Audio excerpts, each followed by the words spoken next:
pergi ke kebun menanam tomat. Assalamualaikum kami ucapkan kepada Bapak Ibu yang terhormat. Baik, terima kasih. Alhamdulillahirabbil alamin. Wassalatu wassalamu ala asrofil anbiya wal mursalin wa ala alihi wa ashabihi ajmain. Syukur alhamdulillah pada siang hari yang berbahagia ini kami dari guru penggerak angkatan 8, saya Anggreni dan teman saya di sebelah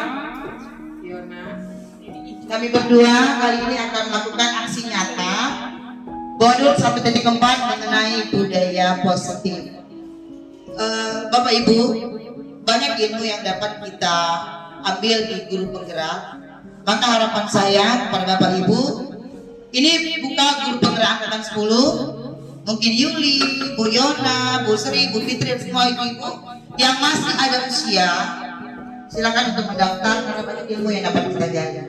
Baik, karena ini siang hari aku mau nanya, udah ngantuk ya? Udah ngantuk, mungkin lagi tadi udah mengajar 8 jam, tinggal 2 jam lagi. Kita rileks sebentar Bapak Ibu. Bayangkan kita berada di tempat yang sangat indah. Kosongkan pikiran sejenak dengan aktivitas yang tadi mungkin melelahkan.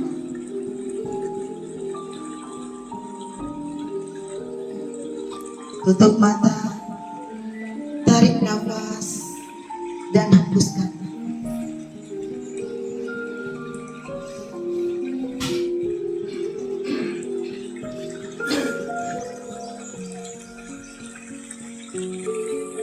Tarik nafas, hembuskan.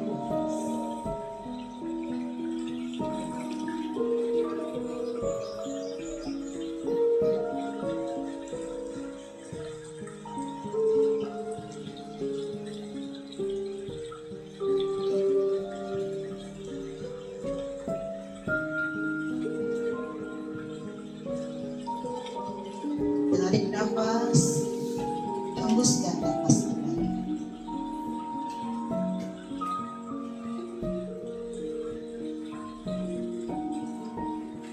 Hilangkan penat.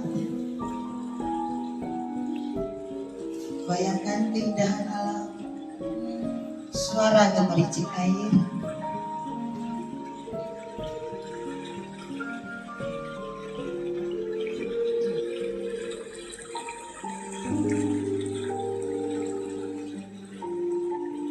Tarik nafas, hembuskan nafas kembali.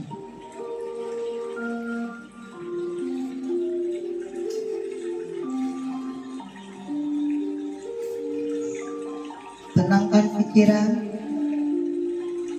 hilangkan penat yang ada.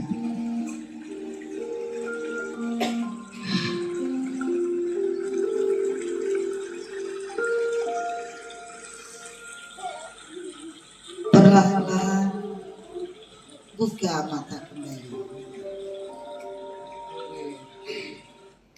Gimana Bapak Ibu?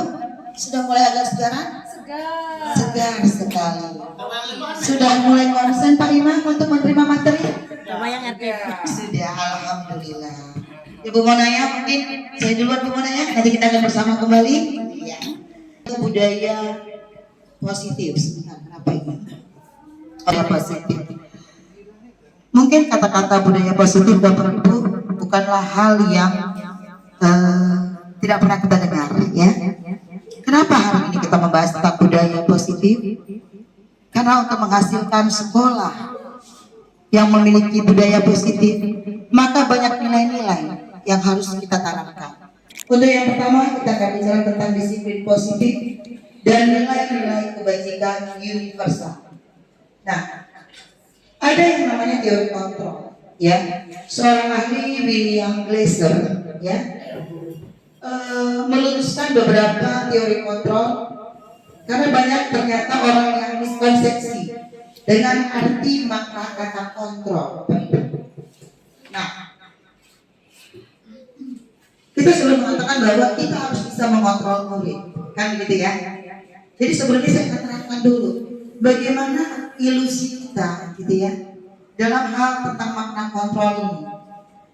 Yang pertama, ilusi guru dalam mengontrol murid, Bapak Ibu. Ki Hajar Dewantara mengatakan bahwa peserta didik itu, anak-anak itu unik, ya. Mereka memiliki keunikan tersendiri, ya. Kemudian juga mereka memiliki kodrat, ya. Dan itulah yang kita tumbuh kembangkan.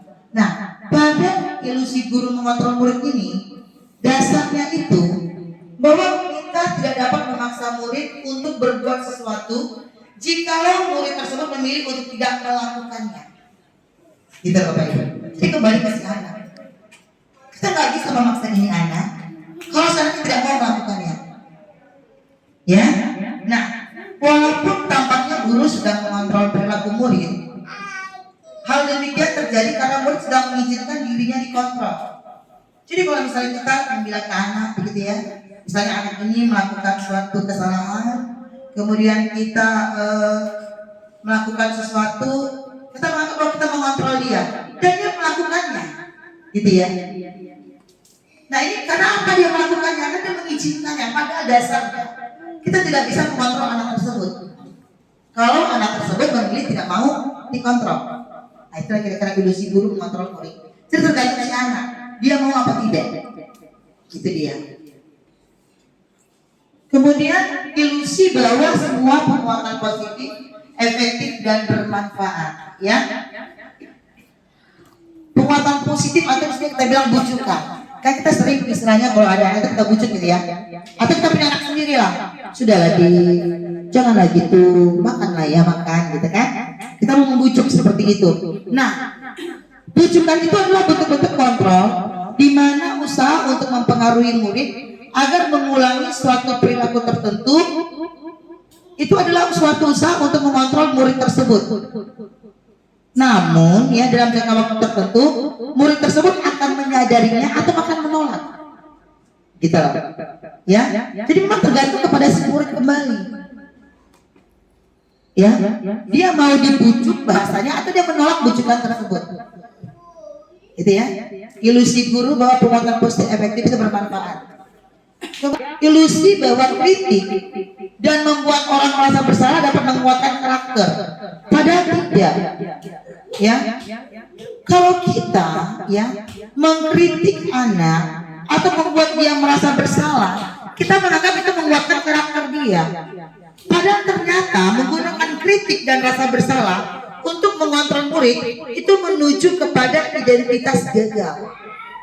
Jadi memang banyak sekali yang kita miskonsepsi Bapak Ibu. Ya. Mereka belajar untuk merasa buruk tentang diri mereka. Kita sedang sering ya ngomong ini. Kita ngomong bahwa kita membuat seolah-olah dia merasa bersalah. Cobalah kau bayangkan gimana orang tua dia susah payah mencari uang. Begitu ya. Nah itu mengakibatkan anak tadi ya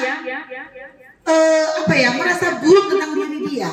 Ternyata itu dalam proses ini tidak boleh begitu. Membuat anak merasa bersalah Bapak Ibu. Itu malah tidak menguatkan karakter mereka. Malah membuat mereka merasa gagal. Nanti kita akan lihat di posisi kontrol guru. Kemudian ilusi bahwa orang dewasa memiliki hak untuk memaksa. Banyak orang dewasa itu percaya bahwa mereka memiliki tanggung jawab untuk membuat murid-murid berbuat hal-hal tertentu. Jadi ada kalanya, gitu Bapak Ibu, kita memaksa anak tersebut, ya. Padahal ternyata sikap memaksa kita itu tidak efektif. Seperti itu. Ya, ternyata tidak efektif. Mungkin pada saat itu dia melakukan, tapi pada saat itu aja. Selanjutnya dia akan mengulangi kembali. Nah, makanya dari yang saya pelajari pada kontrol guru, sebenarnya ini tidak terlalu saya ingin ya. Nah, perhatikan. Nah, nilai-nilai kebajikan. Jadi ada beberapa nilai kebajikan. Nilai-nilai kebajikan itu adalah suatu sifat positif manusia yang merupakan tujuan mulia yang ingin dicapai setiap individu. ketiga, motivasi perilaku manusia. Seperti itu Bapak Ibu. Jadi Diana Gosson dalam bukunya Restructuring School Discipline ada 3 motivasi perilaku manusia. Yang pertama, untuk menghindari ketidaknyamanan atau hukuman. Yang kedua, untuk mendapatkan imbalan atau penghargaan dari orang lain. Yang ketiga, untuk menjadi orang yang mereka inginkan dalam menghargai diri sendiri dengan nilai-nilai yang mereka percaya. Terkadang ada anak, gitu ya Bapak Ibu, dia melakukan itu sebagai kena hukum. Oke, kita lihat yang pertama, teori motivasi hukuman dan penghargaan serta restitusi. Jadi namanya serta restitusi. Jadi ada namanya istilah restitusi. Restitusi adalah proses menciptakan kondisi bagi murid untuk memperbaiki kesalahan mereka sehingga mereka bisa kembali pada kelompok mereka dengan karakter yang lebih kuat. Nah, restitusi inilah sebaiknya yang kita lakukan, Bapak Ibu. Nah, kemudian ya, kalau hukuman itu bersifat tidak berencana atau tiba-tiba, anak atau murid tidak tahu apa yang akan terjadi dan tidak dilibatkan. Sementara disiplin dalam bentuk konsekuensi sudah terencana atau sudah disepakati, sudah dibahas dan disetujui oleh murid dan guru. Kepada anak ranking 1, ranking 2, dan ranking 3 di kelas, saya ngomong kaku, ternyata proses ini salah. Tadi, karena menurut diajar Dewan Kala, anak itu unik kan? Anak itu punya keunikan tersendiri. Mereka berprestasi di bidang masing-masing. Gitu ya, sementara kita ini guru hanya fokus pada ranking. Siapa ranking 1, ranking 2, ranking 3 kan gitu. Mereka yang kita kasih hadiah, kita kasih piala, kita kasih buku gitu ya. Ternyata mesti dibilang dihukum oleh penghargaan. Saat kita berulang kali menjanjikan hadiah kepada anak-anak agar berperilaku bertanggung jawab, atau kepada seorang murid agar mempelajari sesuatu yang baru, atau kepada seorang karyawan agar melakukan pekerjaan yang berkualitas, kita sedang berasumsi mereka tidak dapat melakukannya, atau mereka tidak akan memilih untuk melakukannya. Ayo, siapa yang tahu nanti ibu kasih permen? Misalnya kita kan, kita kasih permen bagi yang tahu. Ya, dan dia itu apa ya? Melakukan itu kan dikasih permen tadi gitu. Tidak sengaja, aku bilang aja aku kasih permen gitu. Dia asumsi ke situ.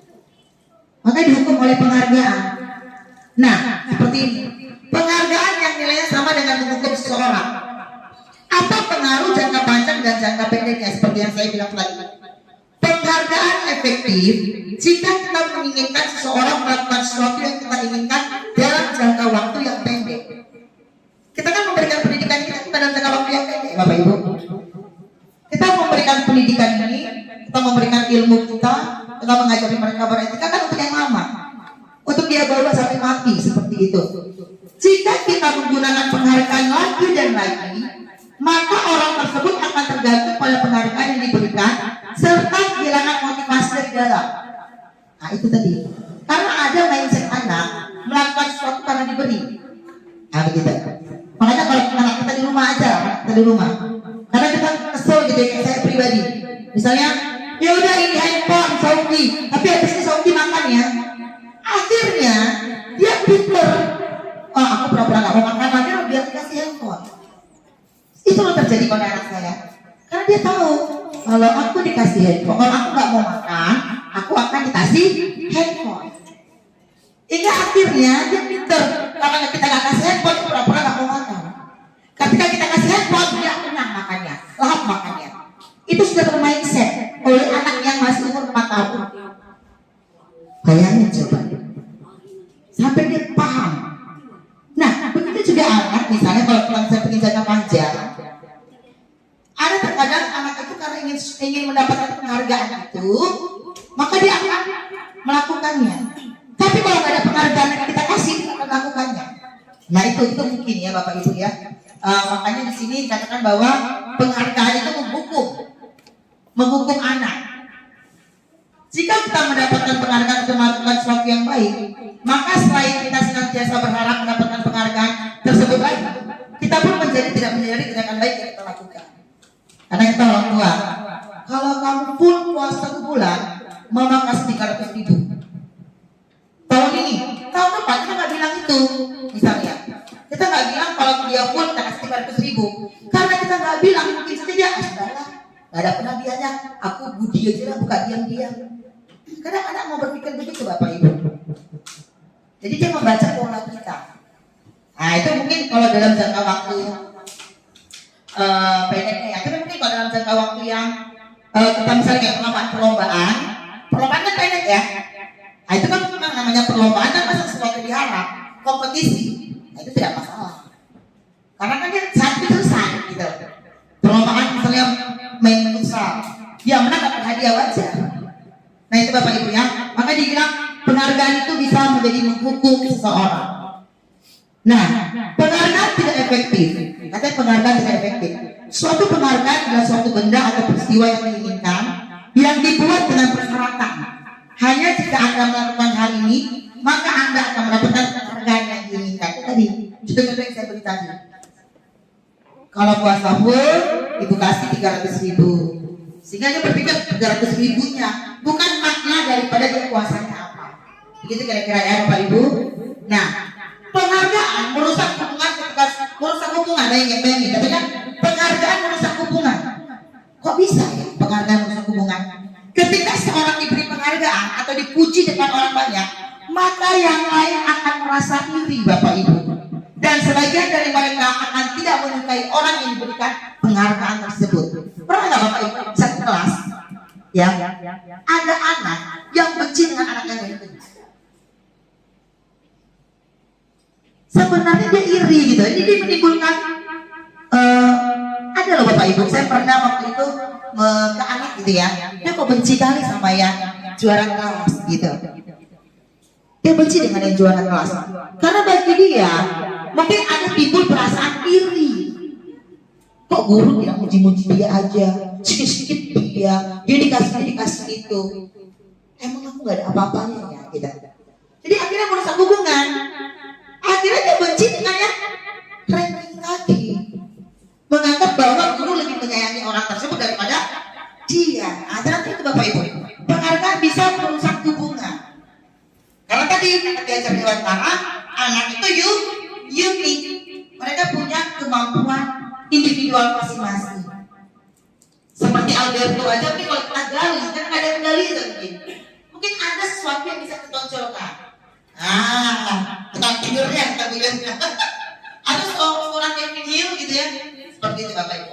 Jadi mungkin inilah yang coba kemarin saya bertanya sama fasilitator saya, Pak gimana kalau kita ranking itu kita umumkan di kelas, mereka jangan itu. Asal mempelajari ini, karena tetap banyak penghargaan itu bisa menghukum bagi anak, karena anak punya komunitas tersendiri. Karena kan jangan manja, tapi kalau perlombaan kompetisi tidak masalah. Karena kan habis selesai. Lomba azan sama yang azannya paling bagus menang sudah, atasnya dia selesai. Tapi kan kalau dia pada kelas kan menang sampai 3 tahun gitu ya, setahun, 2 tahun, 3 tahun, seperti itu. Boleh nanya? Oke, silakan apa Bu ini? Anak memang sesuatu yang unik. Ya. Yang ingin saya tanyakan adalah, ini nggak tahu salah siapa. Ya. Karena anak mempunyai tipikal yang berbeda. Betul. Anak kelas 10, ya. Kemudian mungkin ada tugas dari salah satu gurunya. Ya. Tugas itu tidak diterima guru tersebut. Saya juga tidak tahu apa masalahnya. Membuat dia down. Akhirnya dia tidak mau sekolah lagi. Nah, itu kasus yang terjadi di SMA 4. Iya. Cuman saya belum tahu persis, saya baru dengar saja sepintas, cuman pas pula Bu Andre yang begini. Nah, kalau menghadapi seperti itu, menurut Bu Andre, itu salah siapa? Memang semua salah juga menurut saya. Karena ada tipe anak yang ngomong, yang mau terbuka, tapi ini dipendam sendiri, sehingga kayak macam trauma tersendiri lah. Ya, terima kasih Bu Rini. Makanya Bapak Ibu, coba kita ketika berada dalam kelas, kita menjadi guru yang nyaman buat mereka. Makanya saya, karena saya terjun kebetulan di kelas 10, saya selalu di awal tuh bilang, Ibu kalian ingin kalian nyaman di kelas ini, nyaman dengan Ibu, Ya, ya kalau saya bilang mungkin ada tidak ada api kalau tidak ada asap kalau tidak ada api kan begitu. Ya, jadilah kita seorang guru yang memang bisa memposisikan diri kita. Kalau tadi Ibu ini bilang kan karena dia tidak suka dengan orang guru, karena gurunya mungkin dia ada tugas, kemudian merasa gimana gitu ya, guru tidak menerima tugasnya, akhirnya anak ini mendam akhirnya tidak ke sekolah. Karena gara-gara tugas itu juga, Iya. saya nggak pernah lupa itu dulu anak kita akhirnya ada yang meninggal dunia. Ya. Jadi begitulah Bapak Ibu saya bilang bahwa sekarang kita kurikulum merdeka Bapak Ibu. Anak itu unik saya bilang. Memang kita akui kita siswa kita banyak. Kalau kita mengenali 38 orang per kelas, kita masuk 12 kelas, karakter mereka masing-masing modal juga ya. Tapi itu tugas kita sekarang Bapak Ibu. Sekali lagi ini keyakinan Anda sebentar tentang ada itu materi yang kemarin kami dapat nih, kebutuhan dasar manusia ini. Jadi setelah saya belajar saya menyadari ada 5 kebutuhan dasar kita: bertahan hidup, penguasaan, kasih sayang dan rasa menerima, kebebasan dan kesenangan. Pernah nggak kita Bu ini ketika orang ada bermasalah seperti tadi kita bilang punya dia gitu ya? Pernah nggak kita menelusuri dirinya dari segi keluarga, pergaulan? Nah, ketika anak kita bilang bengak, ternyata ini ada 5 dasar kebutuhan dia yang tidak terpenuhi. Ya, contoh, kita lihat seperti ini. Ya, nah, ini ada kasus. Ya, perhatikan Bapak Ibu. Ibu Fitri, guru kelas 10A di SMA 4, sedang bingung menghadapi ulah siswa di kelasnya yang bernama Andi. Katanya Andi ini itu sering meminta uang paksa dengan temannya, gitu ya, betul, ya. Kok Doni pulang Andi di sini ya? Nah, kira-kira kenapa ya Andi melakukan seperti itu? Ini kita ambil kasusnya dulu sebelum kasus anak bukan dibilang Doni. Ada anak yang suka kali itu minta uang ke kawan-kawannya. Nah, kita lihat dulu dari 5 dasar buat dia ini. Kenapa kita telusuri dulu? Nah, yang pertama, mungkin ini kita masih menebak gitu ya. Kita masih menebak adalah karena kebutuhannya untuk bertahan hidup. Karena dia nggak bawa bekal, dia nggak punya uang jajan. Kalau dia nggak minta ke kawannya, dia mati kelaparan. Kan gitu. Untuk dia bertahan hidup, ini mungkin alasan pertama, kan gitu ya. Nah ini misalnya banyak kemungkinan. Yang kedua apa? Dia cari perhatian, kasih sayang. Begitu Bapak Ibu. Jadi kalau dia minta bekal kawannya, dia tidak bekal kepada kawannya, dia merasa bahwa kawannya memperhatikan dia. Gitu loh. Jadi merasa bahwa oh iya gitu ya. Jadi dia merasa seperti dia capek gitu, cari perhatian. Nah itu. Nah ini lagi penguasaan. Oh aku nih preman ini. Kan kasih uang sama aku. Dia merasa dia berkuasa di kelas itu. Nah itu tadi. Nah itu orang mengakui gitu. Kebebasan. Jadi kebebasan ini apa artinya? Ini bebas, ya. Jadi itu merasa dia bikin bebas gitu. Si Andi tadi ini. Jadi kita lihat kronologisnya dulu. Kita lihat di mana kebutuhan dia yang tidak terpenuhi. Jadi yang kami pelajari Bapak Ibu, seorang melakukan action, melakukan suatu tindakan karena ada yang tidak terpenuhi oleh diri. Jadi kalau kita punya teman, bila cari perhatian, bila bikin ulah gimana, coba perhatikan latar belakangnya. Biasanya dia kurang kasih sayangnya, kurang perhatiannya, sehingga dia mencari. Aku bilang itu biar Kristus perhatikan aku, biarkan aja. Dia bilang perhatikan aku. Gitu. Aku dia ingin menunjukkan aku hebat di sini. Semua di sini aku yang paling hebat katanya, itu kan penguasaan. Makanya tadi dia itu bengak karena ada sisi kebutuhan dia yang tidak terpenuhi di Korintus. Nah itu dia. Ya jadi mungkin yang itu memang berat ya Bapak Ibu. Saya bilang tuh sama penelitian ini atau satu kali ada pelatihan ya. Saya bilang gini, Bu, kalau seperti ini mungkin guru-guru bebannya menambah ya. Jadi kita ngajar 12 kelas kita harus tahu. Jadi kalau ada anak satu yang bermasalah telusuri lah dia. Jadi mungkin ini guru-guru BP bebannya lebih besar ya untuk mengetahui tentang anak tadi seperti apa. Nah, Bapak Ibu ini intinya. Saya ingin menerangkan di sini. Ya, masih ada waktu. 5 posisi kontrol kita ini beri sebagai kesiswaan di sini. Oke, perhatikan. Bagaimana posisi kontrol kita? Apa yang kita sebagai penghukum, pembuat rasa bersalah, teman, pemantau, atau manajer? Oke, saya punya YouTube ini dari guru penggerak Bapak Ibu. Ya, oke, silakan saya akan putarkan. Ya, boleh didengarkan Bapak Ibu ya.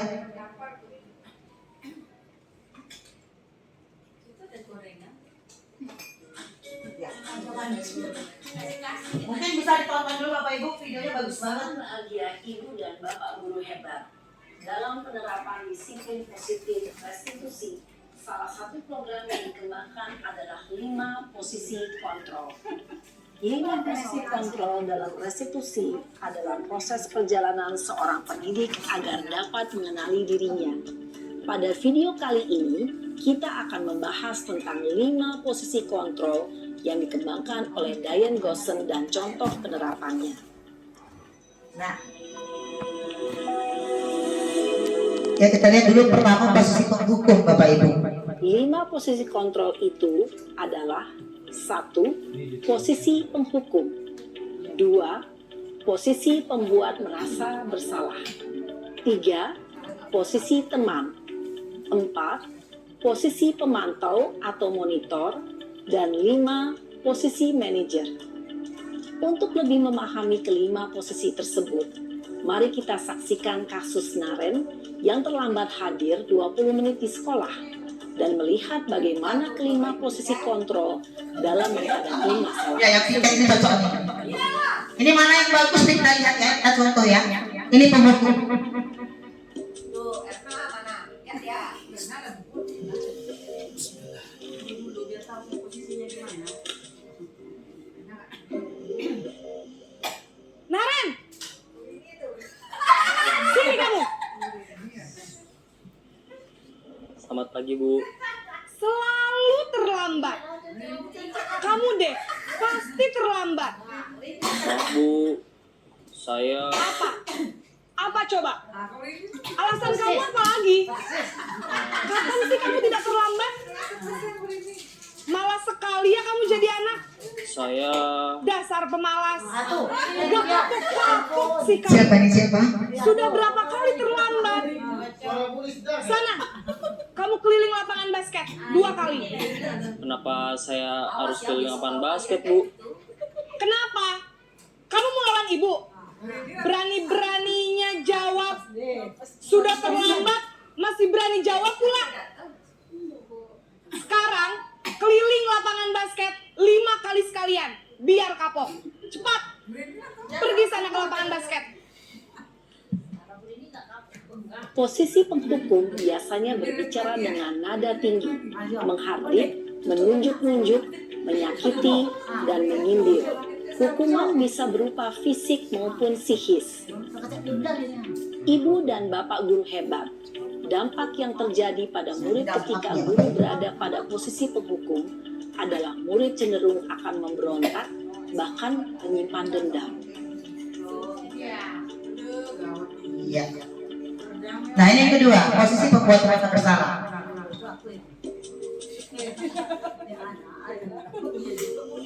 Ya dia ini sama, harusnya sama. Cuma cara penanganan yang berbeda. Naren!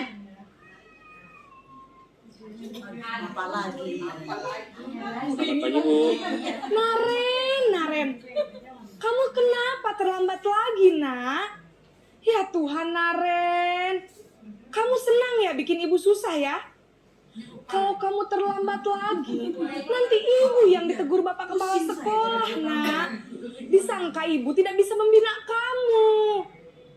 Duh, gimana ini? Maaf Bu. Duh, Gusti Naren. Kamu suka ya kalau ibu ditegur bapak kepala sekolah?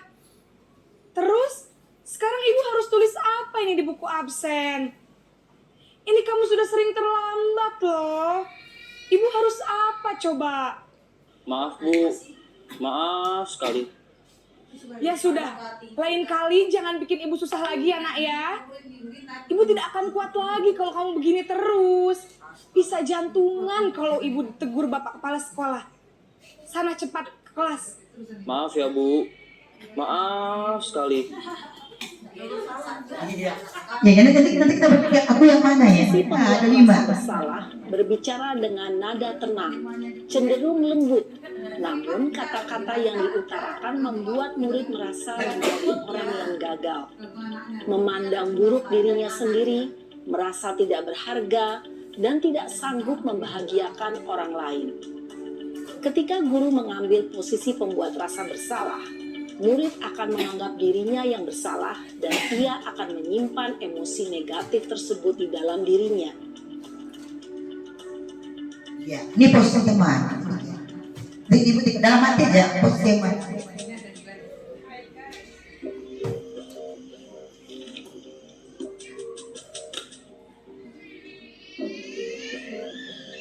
Naren!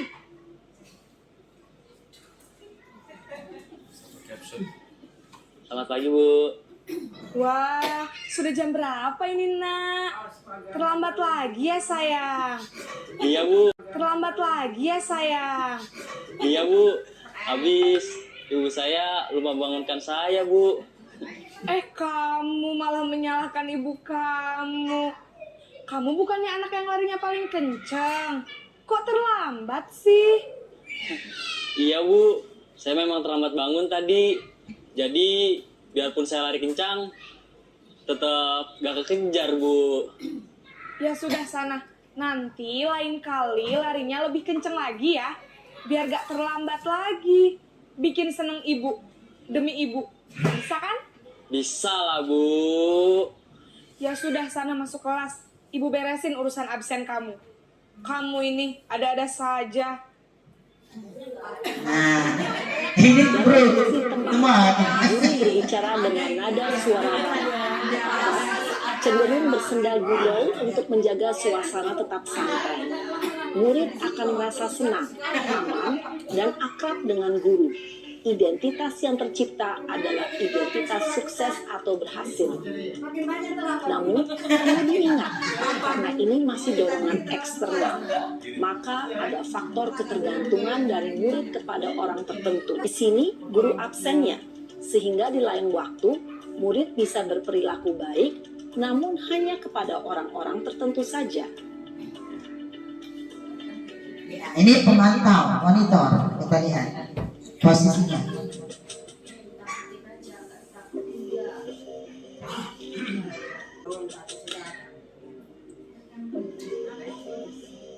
Naren!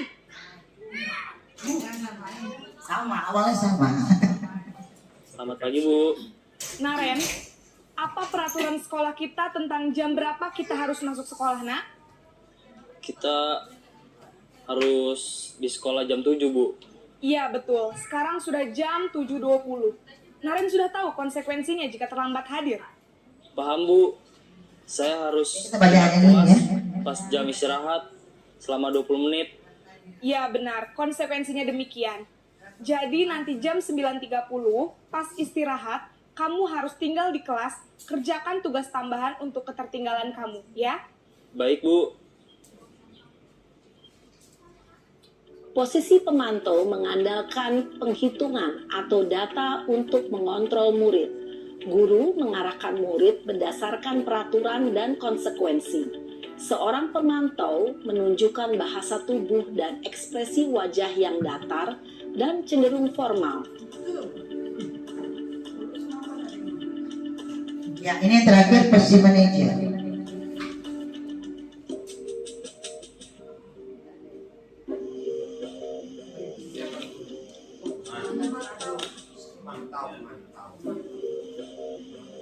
Naren!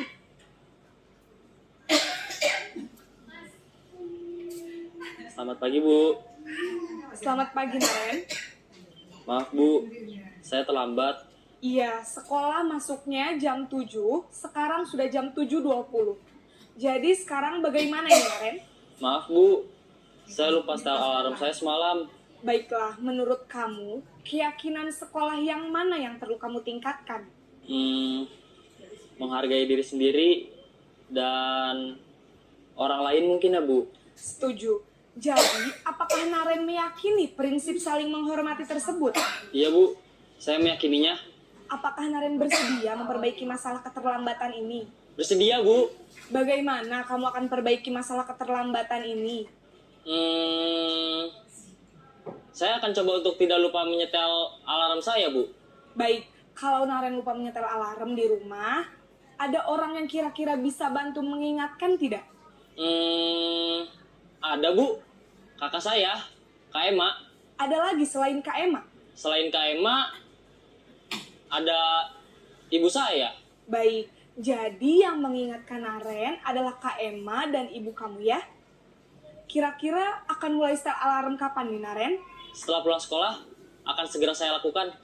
Baik, jadi Naren akan setel alarm untuk bangun besok pagi dan akan diingatkan oleh kakak dan ibunda Naren ya. Ada lagi yang mungkin perlu dilakukan, Naren? Agar tidak terlambat bangun lagi. Tidak ada, Bu. Baik, Naren. Terima kasih untuk kerjasama kamu. Sekarang kamu perlu kembali ke kelas untuk belajar. Baik, Bu. Terima kasih.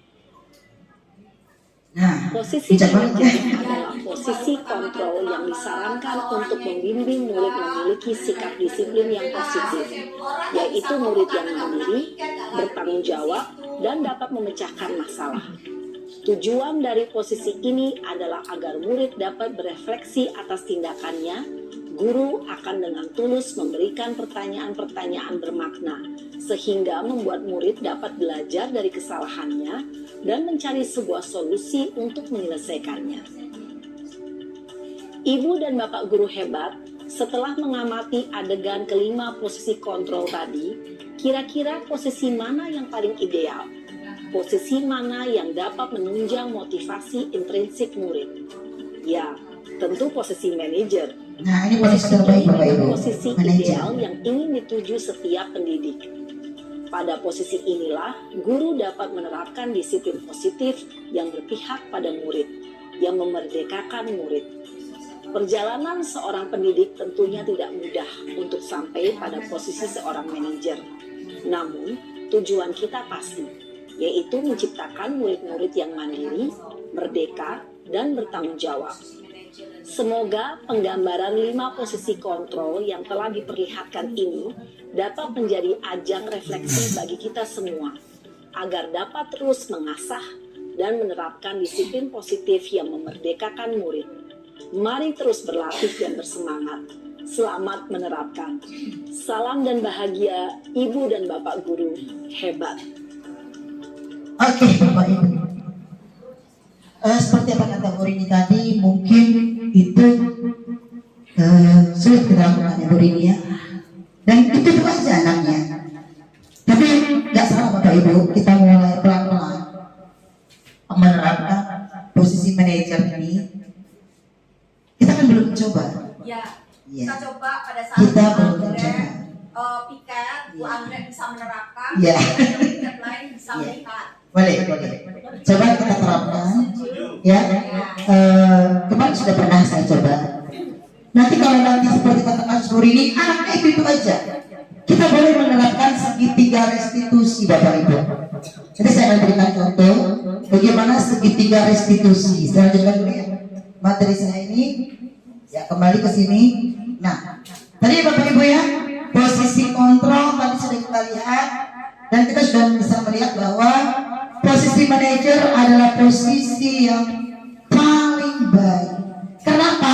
Karena di situ kita membuat anak meyakini. Kita menguatkan karakter anak.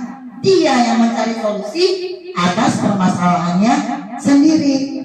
Kan tadi tanya sama gurunya, jadi apa yang akan kamu lakukan? kamu, kakak saya. Nah, kita akan coba, mungkin berat di awal, tapi insya Allah bersama-sama kita melakukannya, maka ini akan menjadi lebih baik lagi, Bapak Ibu. Nah, oke, ini sekarang segitiga, kan kita praktek ya Bu ya, segitiga restitusi. Tadi nih, ambil kasus seperti kata Bu ini. Anak yang belajar misalnya, atau ada anak yang bermasalah. Jadi dalam segitiga restitusi, Bapak Ibu, dalam menghadapi suatu masalah, ada namanya segitiga restitusi. Ada 3 langkah yang kita lakukan. Yang pertama, menstabilkan identitas, kemudian validas tindakan yang salah, serta menanyakan keyakinan. Oke, langsung aja, kita lebih enak kalau kita melihat video Bapak Ibu, karena langsung ada contohnya. Perhatikan Bapak Ibu video yang akan saya sajikan. Oke. Ya, masih di ibu ini lagi.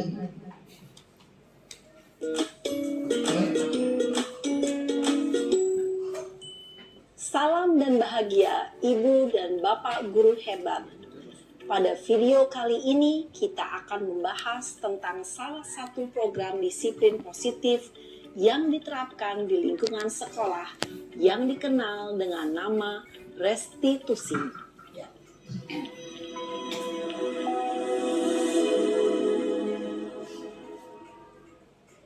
Restitusi dikembangkan oleh pakar pendidikan Diane Gossen, berlandaskan pada teori kontrol Dr. William Glasser.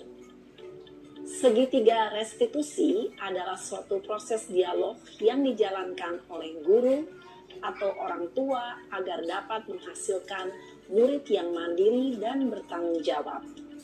Pada saat guru di posisi manajer, aspek yang dikembangkan pada murid adalah motivasi intrinsik, sehingga penanaman nilai-nilai kebajikan dapat tumbuh dan berkembang menjadi suatu kebiasaan positif yang akhirnya membentuk karakter murid. Proses dialog ini terdiri dari 3 langkah yang digambarkan pada ketiga sisi pada segitiga restitusi. Sisi pertama adalah menstabilkan identitas. Sisi yang kedua adalah validasi tindakan yang salah. Dan sisi yang ketiga adalah menanyakan keyakinan. Ibu dan Bapak guru, berikut ini akan ditunjukkan bagaimana seorang guru berada dalam posisi manajer menggunakan penerapan segitiga restitusi. Ya, mohon diperhatikan, mungkin dapat kita contoh nanti Bapak Ibu. Nah, ini anak yang menghadap kepada gurunya.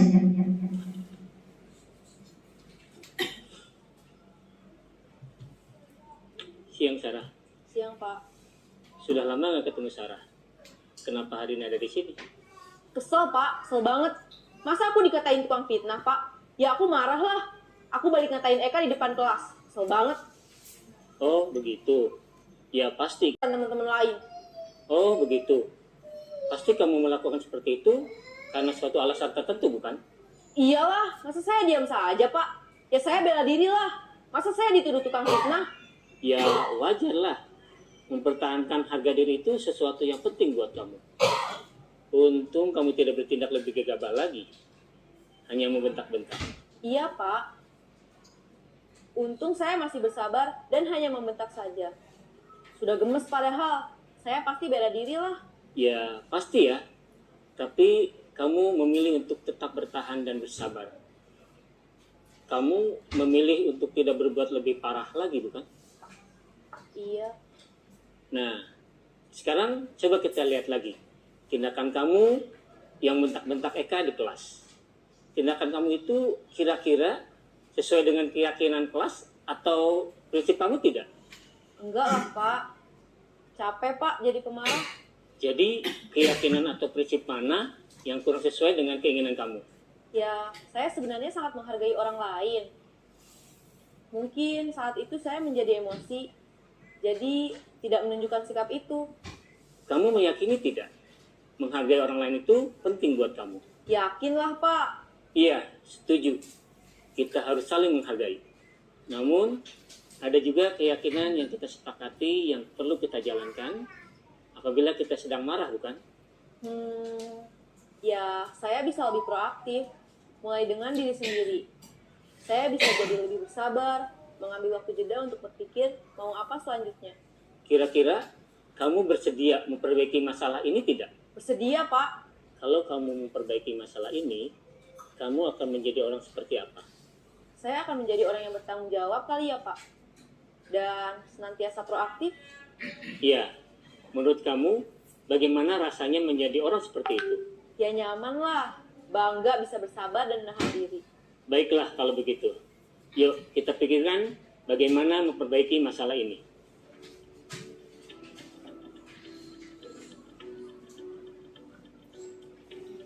Iya, luar biasa Bapak Ibu ya. Bapak guru hebat. Beremosi Kita gurunya. menyaksikan contoh bagaimana seorang guru berada dalam posisi manajer menggunakan penerapan segitiga restitusi. Mari kita bahas satu persatu. Pada sisi pertama, menstabilkan identitas berdasarkan pada prinsip bahwa membuat kesalahan adalah bagian dari proses pembelajaran. Sisi pertama dari segitiga ini berperan menggeser identitas murid dari identitas gagal ke identitas sukses. Murid yang sedang bertingkah laku yang tidak pantas atau menarik diri saat itu sedang mengalami identitas gagal. Bila kita mengkritiknya, maka posisinya tidak akan berubah. Kita bisa mengajukan pernyataan-pernyataan ini.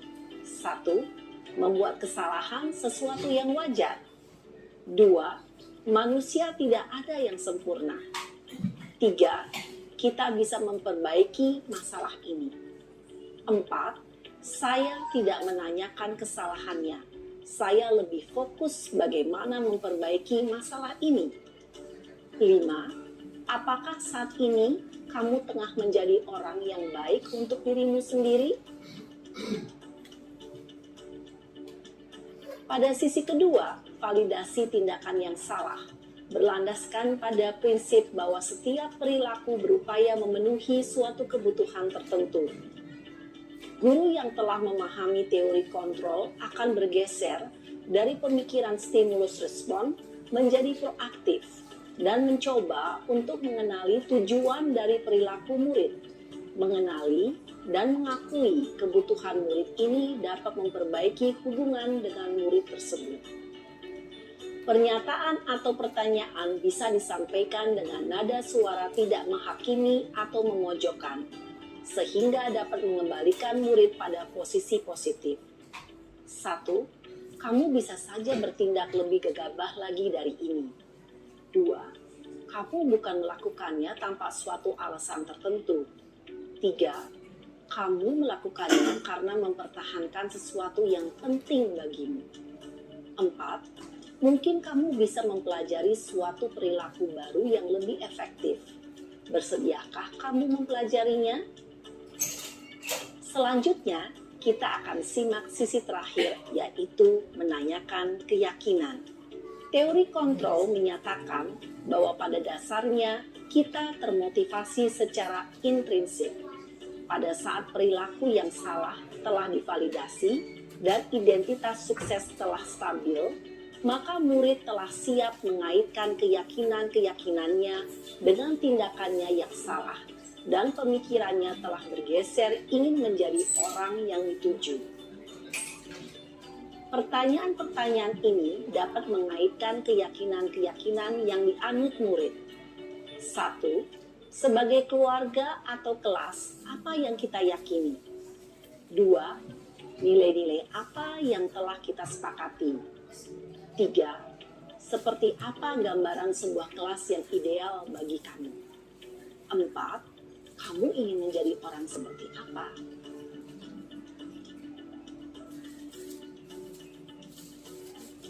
Dalam menerapkan segitiga restitusi, perlu diperhatikan beberapa hal, yaitu 1.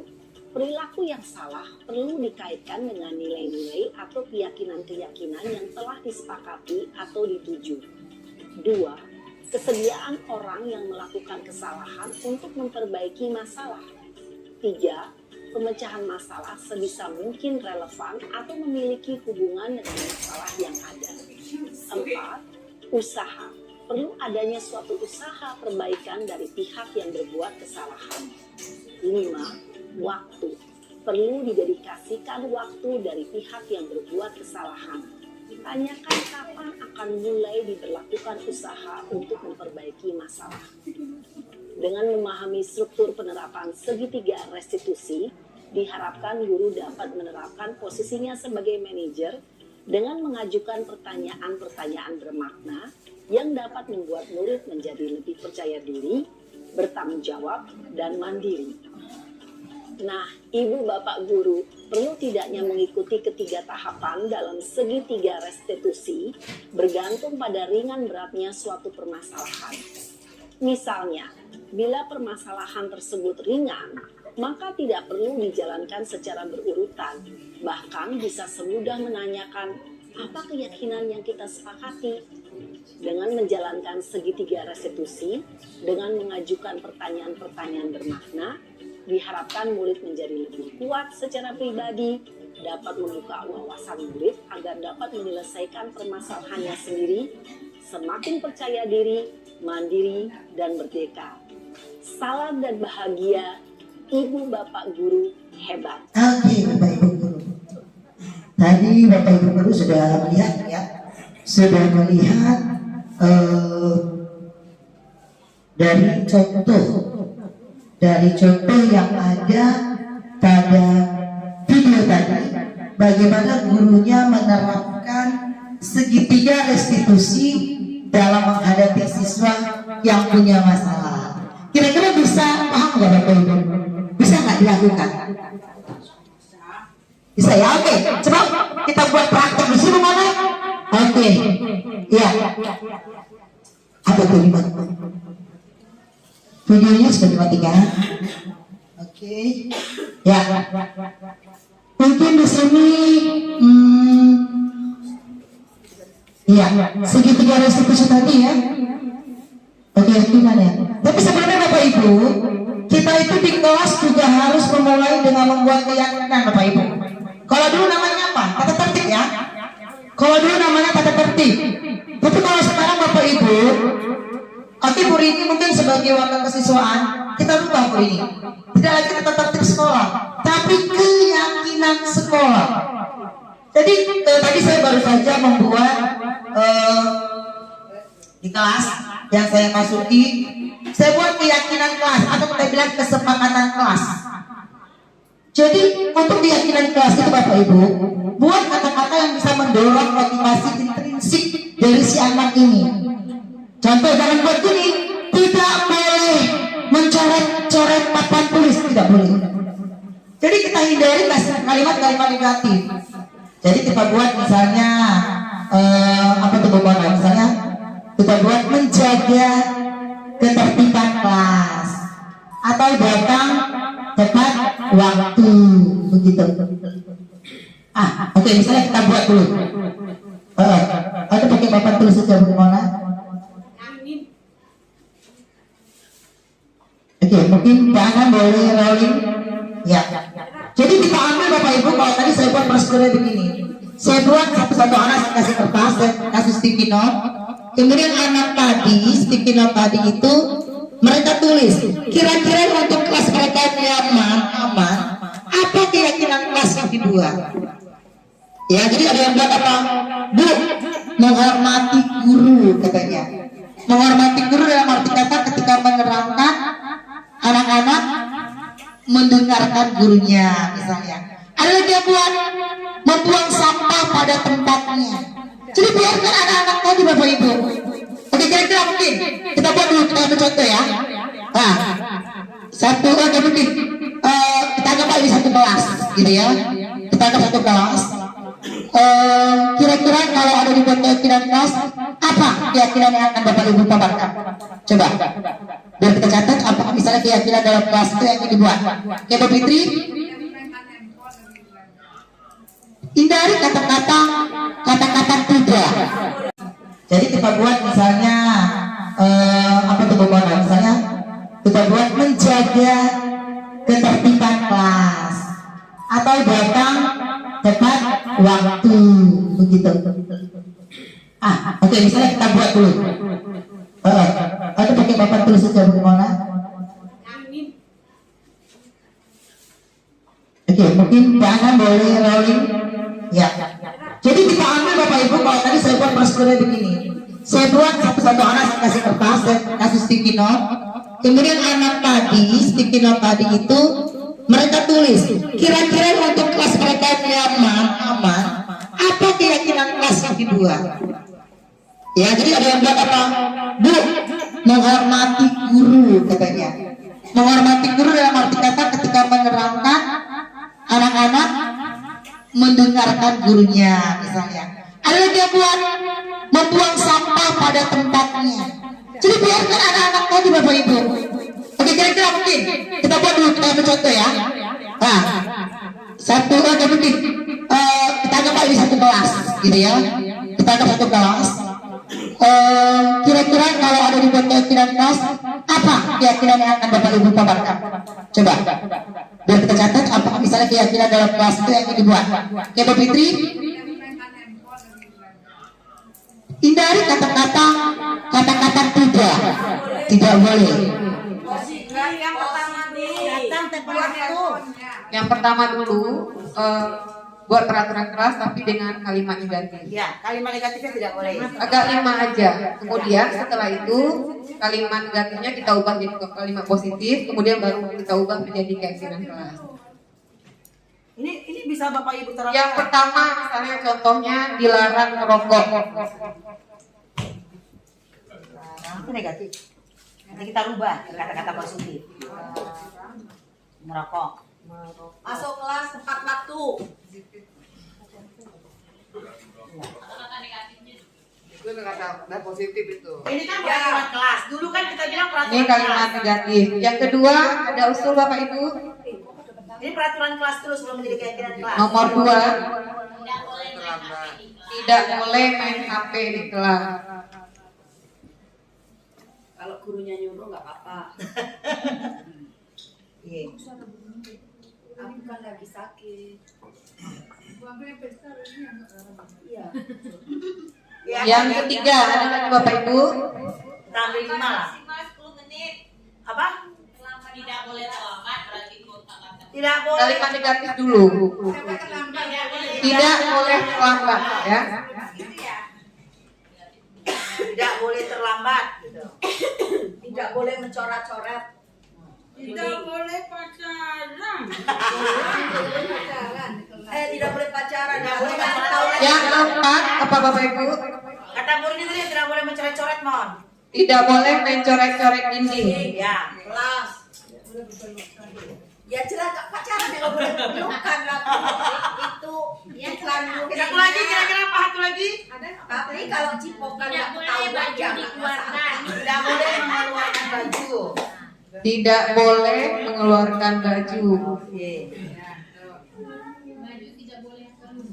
Iya, kan mengeluarkan baju. Baju tidak boleh keluar. Ya, ini masih kita rubah. Nah, 5 aja ya Bapak Ibu ya. Nah sekarang kita ubah menjadi kalimat positif. Seperti dilarang merokok. Ini bisa kita ubah jadi apa? Berokoklah sepuasmu. Kita tidak boleh menggunakan kalimat negatif, Bapak Ibu. Apa Bu? Merokok bisa Merusak kesehatan. Jadi udah tahu itunya. Merokok merusak kesehatan. Ada usul lain Bapak Ibu? Terima kasih sudah Boleh? merokok. Boleh Bu Mira, ada lagi yang lain? Terima kasih sudah tidak merokok. Terima kasih untuk tidak Gratis merokok. beda. Kan gratis. Menjaga kesehatan. Kalau kita ubah jadi menjaga kesehatan, gimana? Setuju nggak Bapak Ibu? Menjaga kesehatan tanpa rokok. Nah, ini gimana? Ya sehat tanpa rokok. Dengan minuman Kayaknya rokoknya kita hilangkan aja. Ya. sehat tanpa rokok. Bu, kalau minuman keras boleh ya. Berarti apa kita buat Bapak Ibu? Kenapa rokoknya dihilangkan? Hidup sehat. Menjaga kesehatan aja ya. Iya, ini tuh Jadi dia cakupannya luas. menjaga kesehatan. Hidup sehat tanpa Menjaga rokok. kesehatan berarti tidak boleh merokok, tidak boleh minum Anda makanan keras. sehat. Itu Kalau tadi kata Bu Titi apa tadi Bu Titi? tanpa rokok Anda sehat. Tanpa rokok Anda sehat. Itu sudah kalimat positif Anda nggak? sehat. Anda minum Sudahlah. Boleh kita masukkan aja ya. minuman keras. Tanpa rokok, Menjaga kesehatan dengan menghindari rokok. Itu boleh. apa? Menjaga kesehatan dengan menghindari rokok. Menjaga kesehatan, Tempat tulis ya. Menjaga kesehatan tanpa rokok gitu aja. menjaga kesehatan Dengan menghindari rokok. dengan Kalau menghindari. menghindari datang juga rokok, baru dihindari. Jadi tanpa rokok. menghindar kan menghindar kalau dikasih nggak dapat juga.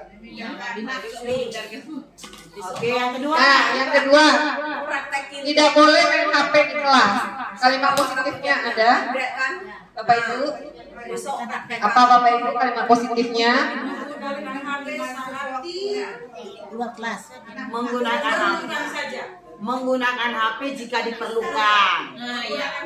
Jika Menggunakan HP Jika diizinkan lebih enak. Ya. HP jika diizinkan. Nah, oke. Ya namanya anak ya curi-curi lah kalau ketahuan apa. Oke. Yang ketiga, tidak boleh terlambat. Datang tepat. Datang tepat waktu. Datang tepat waktu. Datang tepat waktu. Tapi tapinya banyak. Kita coba Bu Rini. Ya besok praktekkan Bu Anggrek. Ya. Yang keempat, tidak boleh mencoret dinding. Menjaga kebersihan kelas. Menjaga kebersihan. Tapi dia nggak dinding yang dicoretnya kursi. Maka kan menjaga kebersihan kelas. Iya, meja. Kelas Mengelemah kenalnya dicoret. Tidak boleh mengeluarkan baju. Pakaian rapi. lengkap dengan atribut ya. Nah, sekarang kalimat positifnya kita ubah menjadi keyakinan kelas.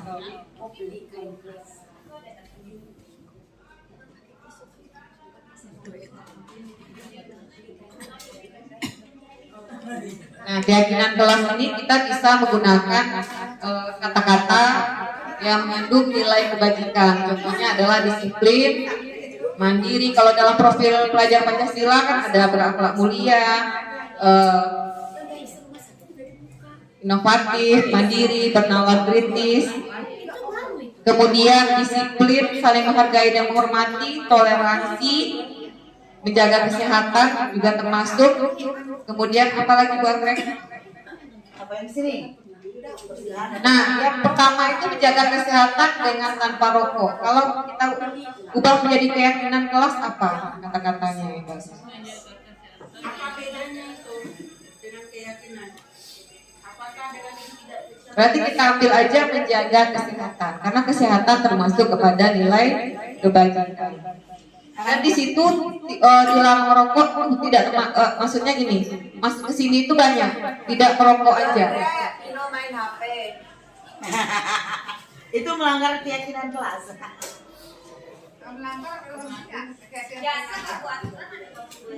Keyakinan. Bukan filosofi. Jadi Bapak Ibu ini kan keyakinan kelas. Jadi harapan kita dengan keyakinan kelas muncul motivasi intrinsik dari anak. merokok gimana? Nah, kita lakukan tadi segitiga restitusi tadi Bapak Ibu. Ya, segitiga restitusi tadi dengan harapan ketika itu muncul motivasi dari dalam, kita tidak akan mengulanginya lagi Bapak Ibu. Karena ada tipe anak makin dihukum makin jadi. Nah, itu. Karena anak-anak yang tadi kata Bu Rini bunga ya Bu Rini. Karena itu dia seperti itu, gak peduli gitu. Hari ini berbuat, makin senang dia dimarahi Bu Rini. Karena merasa Bu Rini memperhatikan dia. Dia kurang kasih sayang Bu Rini. Ya seperti itu Bapak Ibu ya. Jadi mungkin keyakinan-keyakinan kelas ini harapan kita tempel di belakang kelas. Dengan harapan ketika anak membaca itu akan muncul dari diri dia Bapak Ibu. Jadi biarkan motivasi intrinsik dia itu muncul. Motivasi intrinsik. Nah itu yang kita harapkan Bu. Ya. Jadi ini keyakinan kelas nomor 1, menjaga kesehatan. Tahu jagalah kesehatan. Jagalah kesehatan boleh. Terus kalau melanggar apa konsekuensinya? Gak ada. Gak boleh menghukum. Ya kan? Menghukum dari segi bagaimana Bu ini? Menghukum yang Disiplin. baik. Anak semua baik. Jadi manajer atau Iya, kita harus jadi manajer atau mau menjadi Kita lihat besok penghukum. Andre jadi manajer karena besok tiket. Kita Oke, yang kedua. Yang kedua kan menggunakan HP jika diizinkan. Nah, ini berhubungan dengan disiplin. Kita bisa masukkan di sini katanya disiplin. Datang tepat waktu kan juga termasuk disiplin. Jadi bisa dua kalimat itu kita jadikan satu aja. Jadi disiplin. Halo. Ada suruhnya pulang. Ini nyuruh pulang ini. Halo. Kemudian menjaga kebersihan kelas. Halo. Baterai ini. Menjaga kebersihan kelas. Apa ini Ibu keyakinan kelasnya? Yang menjaga kebersihan. yang baik-baik aja lagi kan merdeka. Tapi berusaha kita untuk menjadi seorang manajer Bu ini. Ya, kita tunjuk besok Dan bulan. kita buat tindakan institusi tadi. Nah, gimana soalnya jadi berpakaian rapi. Ini juga sama dengan disiplin. Mau kemana tadi? Acara belum selesai loh. Tanggung jawab. Ya, dia harus bertanggung jawab. Ya, sama dengan menjaga kebersihan kelas ini kan berarti sama juga masuk nilai Ya, kebersihan. bertanggung jawab itu nilai kebajikan yang ada. Oke, naskahnya semua ada loh.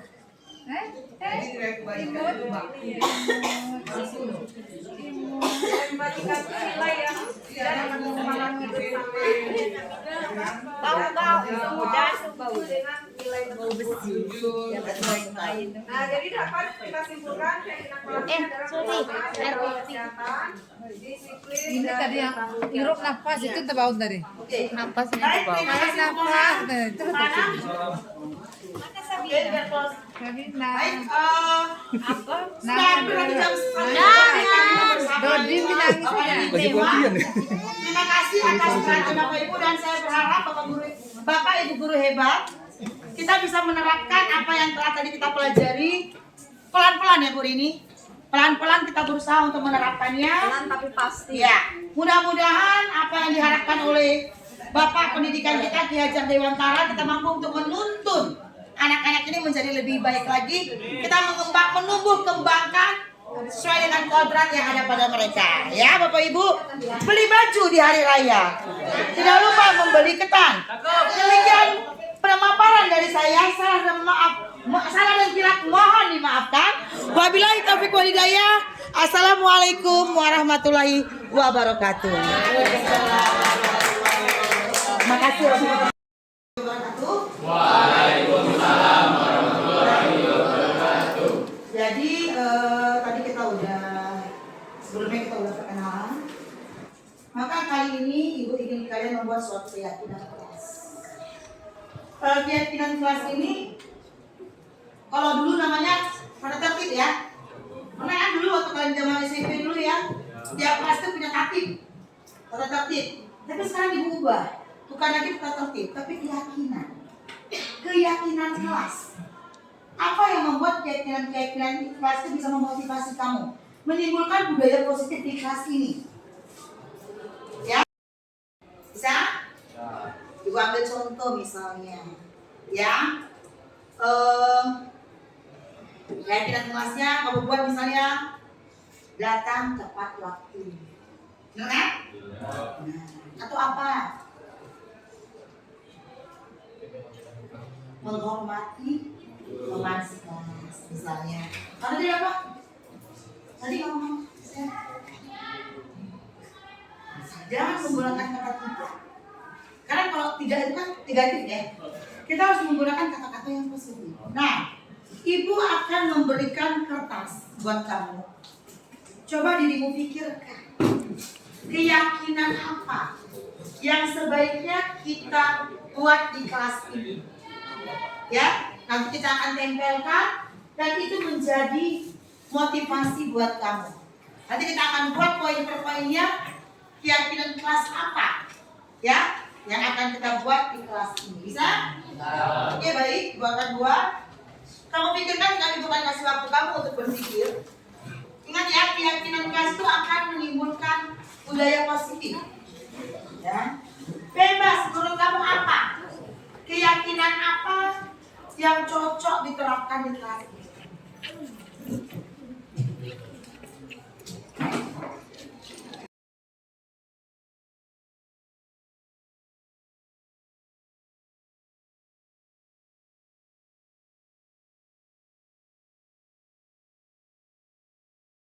Ibu kasih kesempatan kamu berpikir beberapa menit, ya.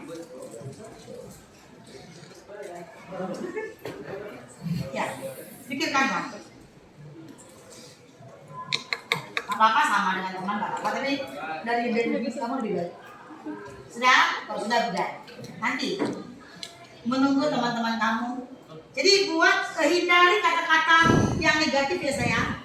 Contoh, tidak boleh itu jangan dibuat. Dilarang, nah jangan. Jadi usahakan membuat kata-kata yang positif untuk keyakinan kelas kamu. Kamu buat satu ya, kata itu. Buat banyak silakan, kan minimal. Nanti pasti banyak kebersamaan untuk kita rangkum. Nah, baru nanti kita jadikan, baru nanti dibuat yang rapi dan tempel di sini. Biar kamu membacanya, oh itu dia punya aku tuh. Diriku yang buat keyakinannya harus dijalankan. Satu aja nggak masalah. Ada yang butuh kertas lagi? Kurang? Mana tahu kurang? Ya buat 10 gitu kurang? Ibu kasih lagi. Sudah selesai semua? Bentar, ibu tunggu bentar ya.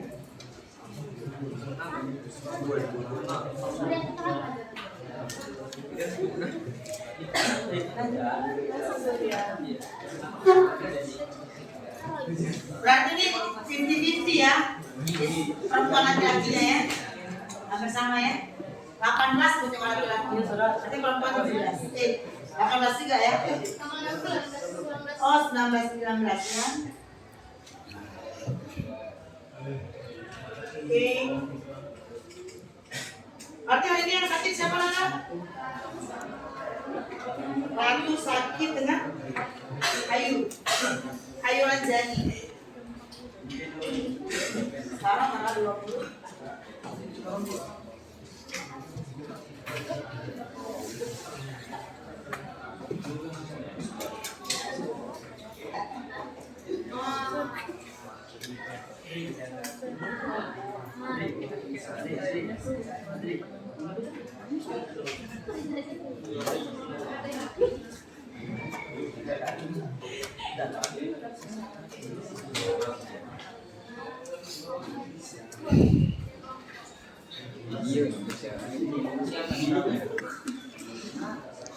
Sudah?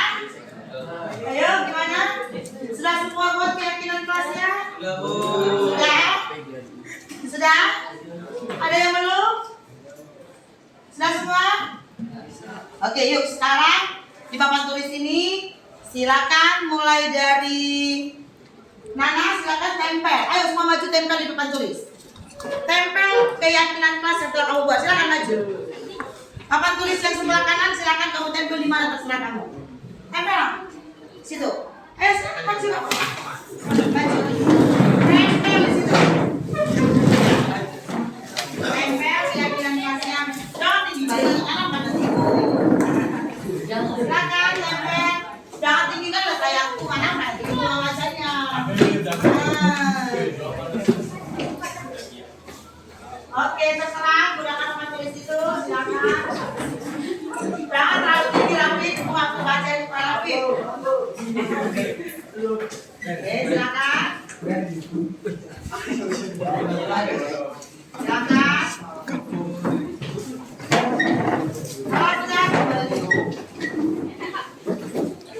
Karena sebagai notulen itu, kata ya. Saya bilang baca. Bagaimana itu baca? Sudah. Pakai tulis begini buatnya anak. Ini pelajaran lainnya? Ya. Oh, pelajaran lain. Masya Allah.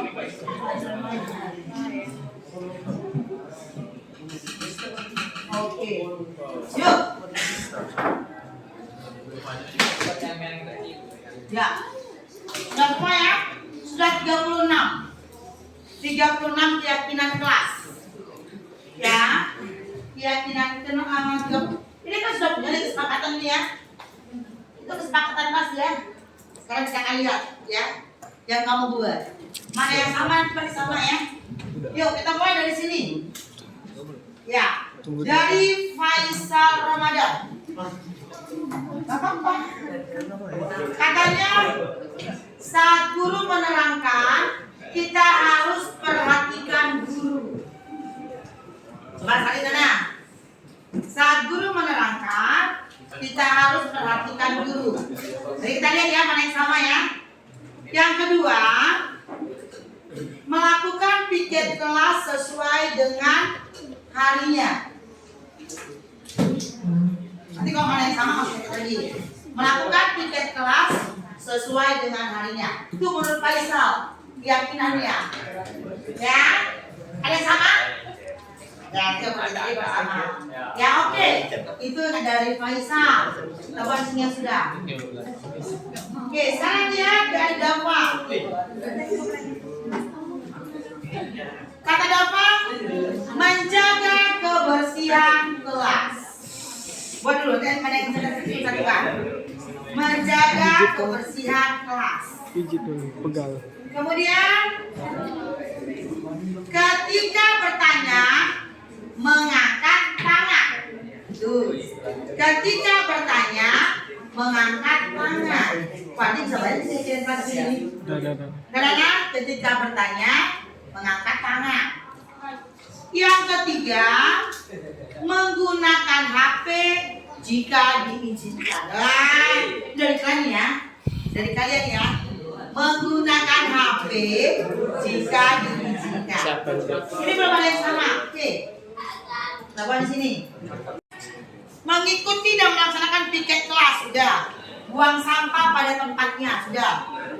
Menjaga kebersihan kelas sudah. Nah ini nih. Nah, ini dari kamu ya. Izin ke toilet minimal 20 menit. Sama sekali 20 menit.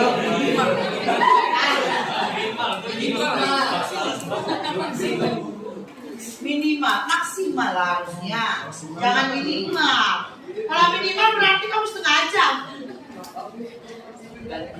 Maksimal ya. Maksimal, bukan minimal ya. Kalau minimal berarti kamu 5 menit nggak boleh. Kita minimal kan 20 menit. Maksimal, ini harus berubah redaksinya ya. Izin ke toilet maksimal. Maksimal 20 menit. Itu udah bokep tuh, nggak buang air kecil lagi tuh. 20 menit ya. Maksimal. Saling bersapa dengan teman. Ini juga bunyi. 5S. Sapa, sopan, santun, salam, senyum. Seperti apa kata Budi sekarang. Saling bersapa dengan teman di kelas maupun di luar kelas. Jadi nanti kantin ketemu nih antara si Ratib dengan si Rehan. Halo Rehan, sapa, senyum. Halo. Ya. Mendengarkan guru saat berbicara sudah. Selalu kompak sudah. Mendengarkan guru saat menjelaskan sudah, melaksanakan piket kelas sudah. Saling kompak sudah. Mengerjakan tugas dengan tempat waktu sudah. Sudah. Oh, ini bagus dari kalian ini. Makan saat jam istirahat. Yakinan kamu. Makan saat jam istirahat. Bu, gimana Bu kalau jamnya kosong nggak boleh makan? Jadi kamu ya, makan saat jam istirahat. Nanti kita akan buat lagi keyakinannya. Kita setuju juga. Kumpul tugas tepat waktu juga ya. Mendengarkan guru sudah, saling menjaga barang aman sudah ya. Sudah. Ini menyimak penjelasan guru sudah. Sopan, tadi sudah sopan ya, sopan, saling menghargai, datang tepat waktu dan mengerjakan tugas dengan tepat waktu. Oke, tepuk tangan buat kita semua. Sudah banyak bisa ibu buat nanti kita akan rangkum. Coba Nana baca apa yang sudah kamu rangkum. Coba baca. Silakan. Kemana ke depan? Silakan baca apa yang sudah dirangkum. Dari kamu ya. Nomor 1, saat guru menerangkan kita harus perhatikan. Nomor 2, melakukan tugas kelas sesuai harinya. 3, jaga kebersihan kelas. 4, ketika bertanya mengangkat tangan. 5, menggunakan HP jika diizinkan. 6, buang sampah di tempat sampah. 7, mengerjakan tugas yang diberi guru. 8, datang tepat waktu. 9, menghormati guru. 10, berpikir positif. 11, lupakan masa lalu yang bersangkutan dengan masalah. 12, menjaga keharmonisan, kenyamanan, kedisiplinan. 13, saling mengingatkan. Nomor 14, menghargai teman sekolah. 15, membawa perlengkapan sekolah. 16, keyakinan kita harus kompak. 17, keyakinan kita semua bisa. 18, kita menjaga dan minimal sekolah. 19, pemakaian kita disertai arti berlengkap. 20, saling menghargai perbedaan yang ada. 21, menghormati pendapat orang lain. 22, saling menjaga barang teman. 23, ikut ke toilet maksimal 20 menit. 23, saling bersama teman di kelas maupun luar kelas. 24, makan saja. Ada keyakinan yang menurut kamu harus kita hilangkan? Tidak. Ada Bu. Pas, ada yang mana? Siapa yang jadi Ibu Nana? Anak sama Ibu Diana. Nanti ini mau dibuat sama Nana tempel loh. Nanti Ibu suruh Nana itu ketik atau salin ditempel depan kelas. Ada yang mau dihapus yang mana? Yang menurut kamu tidak perlu? Atau sudah disetujui semua? Ini keyakinan bersama. Oke, silakan angkat tangannya sesuai dengan keyakinan kelas. Jika ingin bertanya atau apapun angkat tangan.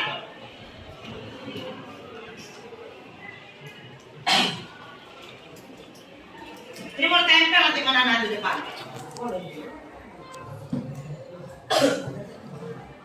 Silakan berbicara.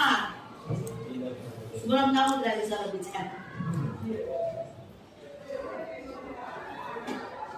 Silakan. Apa kalau? Apa namanya ibu lupa? Surya. Silakan Surya. Kayak kamu tadi ada yang ada gimana gitu. Silakan Sur. Main HP Bu. Kenapa main HP? Selalu nonton Bu.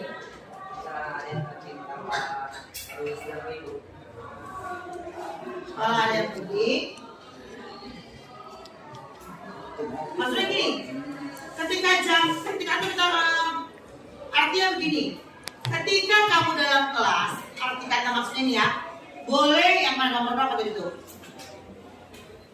Nomor, menggunakan HP jika diizinkan, artinya begini, ketika kamu belajar, HP itu nggak boleh kamu mainkan, kan?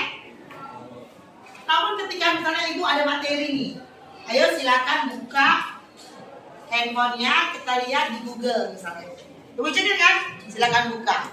Nah, jika ada yang penting dari Surya, contoh, ada yang penting dari Surya ketika jam belajar, ibu kan nggak bolehin tuh HP kan?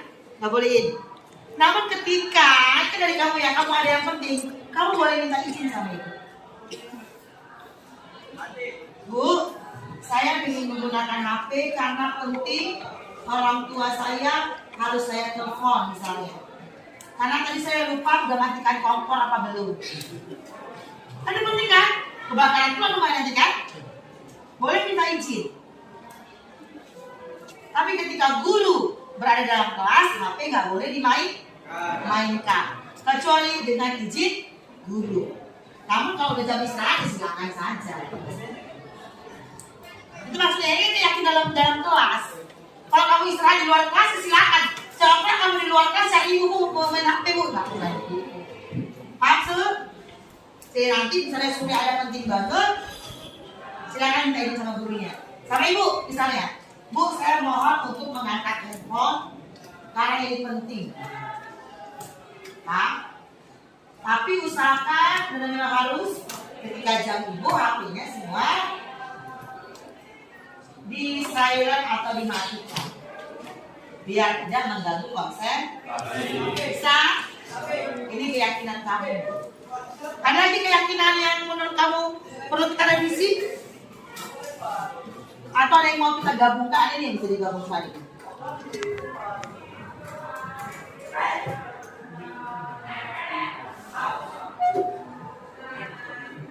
Menjaga kebersihan kelas dengan piket tadi bisa kita gabungkan kan?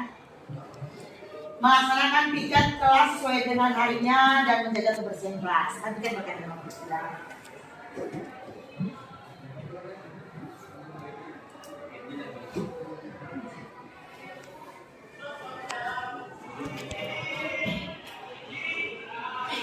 Oke. Izin ke toilet maksimal 20 menit, bisa? Ini dari kamu ya, harus bisa. Itu mau memotivasi kamu. Ya, memotivasi jangan sampai pulang. Izin dia ke toilet, singgahnya ke kantin. Langsung di kantin. Ya, oke. Makan saat jam istirahat bagaimana? Fotografi. Basah. Makan saat Bau jam ketek.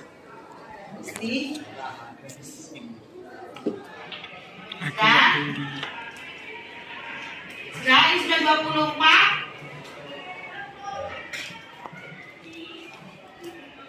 Dari kamu, untuk kamu semua. Dan ini kamu jadikan motivasi buat kamu.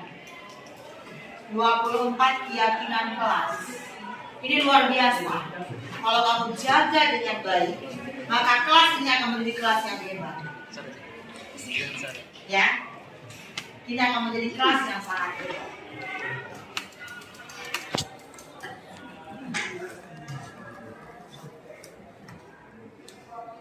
Ketika teman kamu salah, ada poin nomor 13, saling mengingatkan.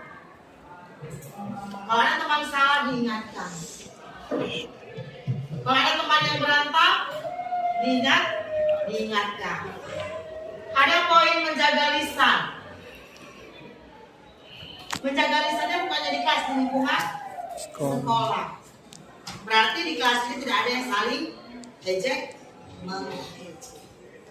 Sepakat dengan keyakinan kelas ini? Yakin? Yakin. Yakin kalian bisa? Insya Allah.